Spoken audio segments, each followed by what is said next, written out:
25 লক্ষ আবেদন আরএসএস এর দরজায় বাংলার ভিড়। বিজেপি সরকার প্রতিষ্ঠার পর সংঘের প্রতি আগ্রহ বেড়েছে বলেই দাবি সংগঠনের। তবে আবেদন করলেই মিলছে না প্রবেশাধিকার, সেখানে একগুচ্ছ হচ্ছে যাচাই। রাজ্যে ক্ষমতার পালাবদলের এক মাসের মধ্যেই নতুন সমীকরণ। সংঘের দরজায় উপচে পড়ছে আবেদন। আরএসএস সূত্রের দাবি, গত এক মাসে পশ্চিমবঙ্গ থেকে সংগঠনে যোগদানের জন্য প্রায় 25 লক্ষ আবেদন জমা পড়েছে। সংখ্যাটা এতটাই বড় যে তা নিয়ে বিস্মিত সংঘের নেতৃত্ব। প্রশ্ন উঠছে, এটি কি দীর্ঘদিনের মতাদর্শগত বিস্তারের ফল, নাকি নতুন রাজনৈতিক বাস্তবতার সঙ্গে তাল মিলানোর প্রবণতা?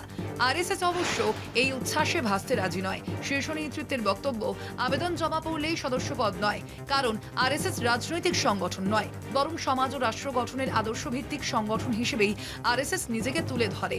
তাই বিপুল সংখ্যক আবেদনকারীর মধ্যে কারা সত্যিই সংঘের ভাবধারার সঙ্গে একাত্ম তা খতিয়ে দেখেই সিদ্ধান্ত নেওয়া হবে।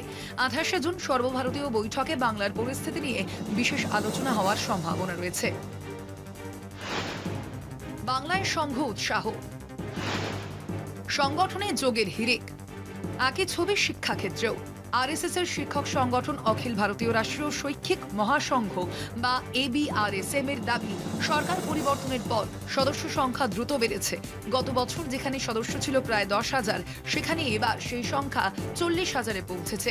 টার্গেট 1.5 লক্ষ। তবে সদস্য বৃদ্ধির নেপথ্যে রাজনৈতিক সুবিধাবাদের আশঙ্কাও উড়িয়ে দিচ্ছে না সংগঠন।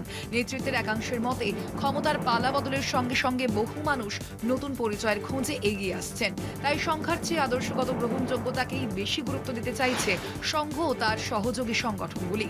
বাংলার নতুন রাজনৈতিক বাস্তবতা এই প্রবণতা কতটা স্থায়ী হয়, এখন সেটাই দেখার। কণা দাশগুপ্তের রিপোর্ট, কলকাতা টিভি।